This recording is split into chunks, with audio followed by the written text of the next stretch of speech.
This is the video tutorial for the Happy Days ELOISE bag, and this is how we make it. You'll need two contrasting fabrics of non-directional fabric, interfacing if you're using it, and when you do use it, it irons on the back of the main outer, and a magnetic clasp. Fold your fabric in half so you've got a nice fold line there.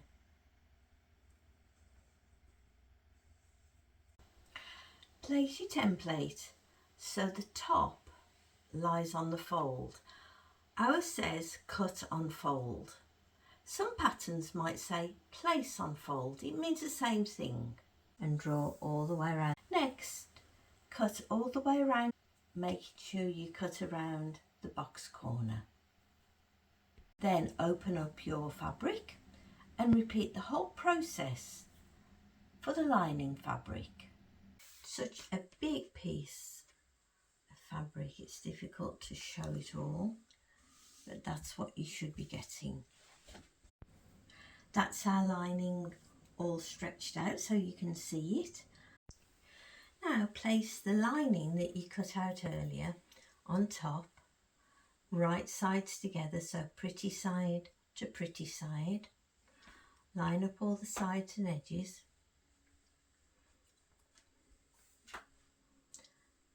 It's a bit difficult. I hope you can follow it all because it's such a big piece of fabric. Now we're going to add clips, or you could use pins if you wish, all the way around this curved part on this side and on this side. You might like to just add a few random pins here just to keep everything steady. I've added clips all the way around the curved area on both sides, and I've also added a few random pins just to keep everything steady. And the next stage is to sew around the curve. Use a 1/4 inch seam allowance starting here. Carefully sew all the way around the curve. Take your time with that. Along the straight, and then round this curve again and stop. And repeat exactly the same for this side. So starting here, go around the curve, 1/4 inch seam allowance and stop. I've sewn all the way around the curved area and on this side, and I've also snipped with my scissors very carefully not to cut into the stitches. I've snipped all the way around the curves just for a nicer finish when we turn it. And we're now going to turn it through the handle. Just pull the fabric through.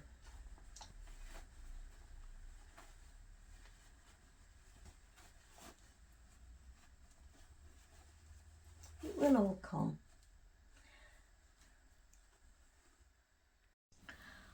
I've turned it the right way out and I've pushed out all the seams and pressed. Now take this end, this fabric, which is your outer,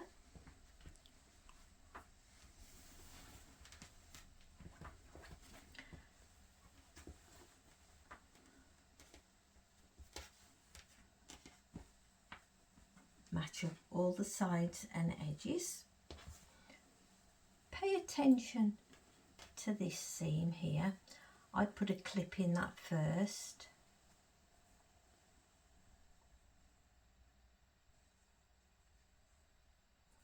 Add a clip.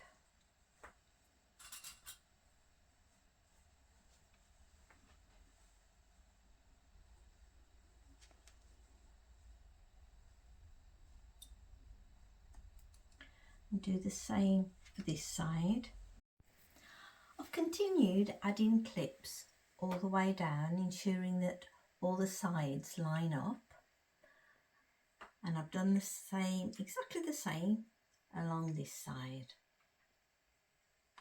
And now I'm going to take it over the sewing machine, and this time use 1/2 inch seam allowance. Sew carefully all the way down this side and stop. And the same for this side, 1/2 inch seam allowance all the way down.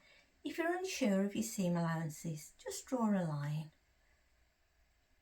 and stop.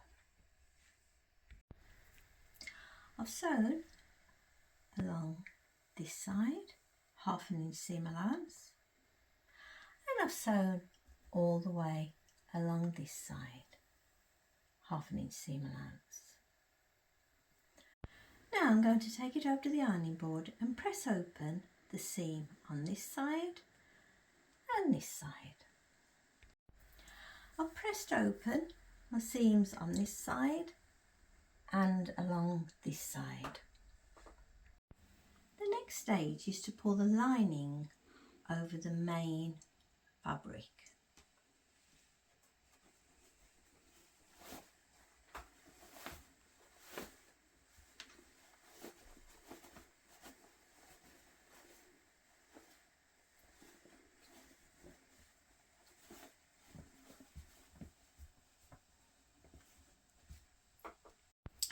Now we're going to turn it a 1/4 turn, so the centre seam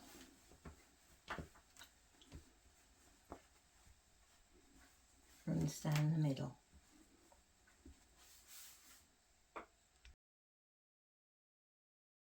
We're now going to mark the position of one side of the magnetic clasp. Using the centre seam, measure 3 centimetres from this top edge and add a mark. Don't worry that the bottom isn't lined up yet, we'll sort that out later. Place the backing plate of your magnetic clasp right on that mark you've just made, and then using your pen,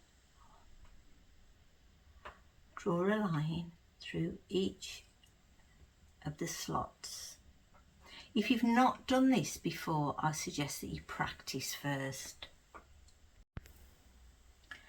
Move your backing plate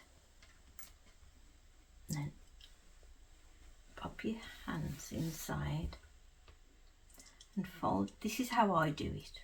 Fold your fabric. Make sure that you're just cutting through the lining. Double check.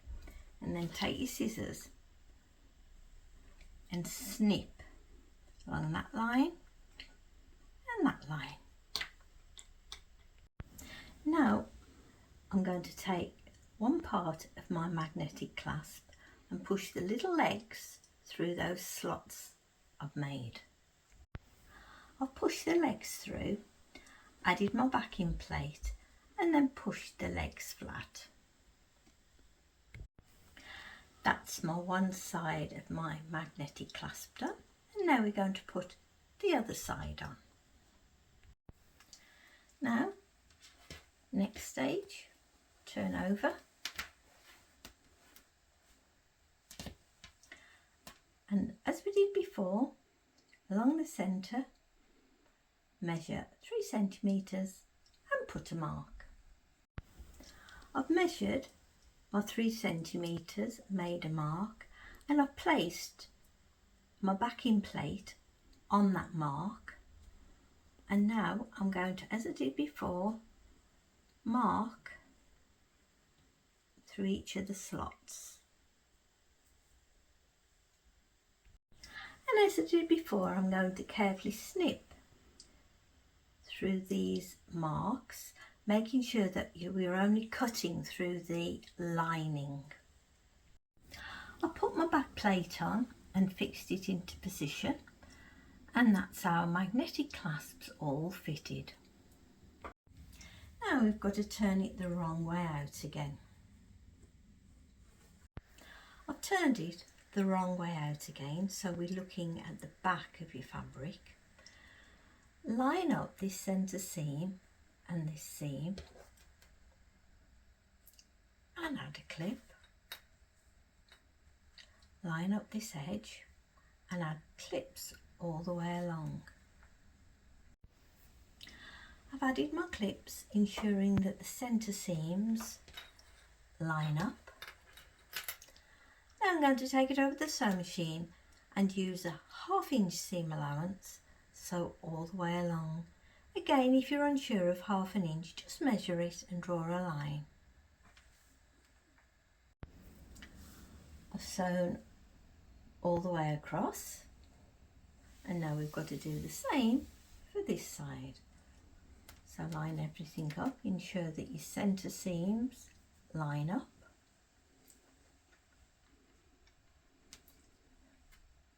And once again, add a few clips, but this time we've got to leave a gap for turning. I've added my clips all the way along, and I've left my gap sign to remind me to leave a gap for turning. Now I'm going to take it over the sewing machine and use 1/2 inch seam allowance, starting this side, sew all the way along, stop, jump, and then sew to the end and stop. I've sewn all the way across, remembering to leave my gap for turning. I'm now going to work on the box corners. Before you start, it might be an idea to take it over the iron and press along each side. To box your corners, pop your fingers inside.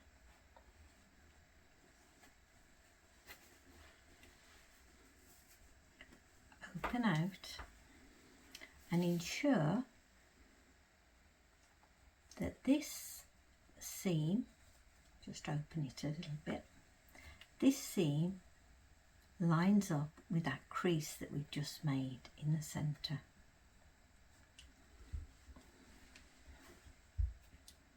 And then add a couple of clips just to keep everything in place.